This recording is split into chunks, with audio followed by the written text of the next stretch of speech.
ఈరోజు మనం fried Maggi ఎలా తయారు చేసుకోవాలో చూద్దాం. ముందుగా వేడి వాటర్ తీసుకొని దాని తర్వాత మ్యాగీ అందులో వేసి దాన్ని కొంచెం ఉడకనివ్వాలి.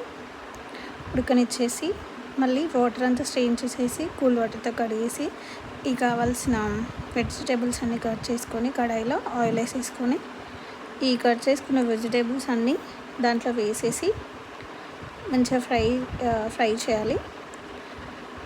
టమాటోస్, ఆనియన్, క్యాప్సికమ్ అండ్ కొత్తిమీర, spring onion is optional.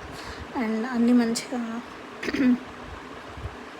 Fry అయిన తర్వాత పసుపు, ఉప్పు, కారం మీ స్పైస్కి తగ్గట్టుగా, ఇంకా ధనియాల పొడి, గరం మసాలా వేసేసుకొని మంచిగా ఫ్రై చేసేసుకొని ఆ చల్లారిపోయిన మ్యాగీ అయితే ఏదైతే ఉందో అది ఇందులో వేసేసుకొని మంచిగా కలిపేసుకొని ఇంకా దీంట్లో ఏదైతే దీనికి మసాలా మనకి ప్రొవైడ్ చేస్తారో ఆ మసాలా కూడా మిక్స్ చేసేసుకొని మంచిగా కలిపేసుకోవాలి. దాని తర్వాత దాని పైనుంచి ఇంకా క్యాప్సికమ్ అండ్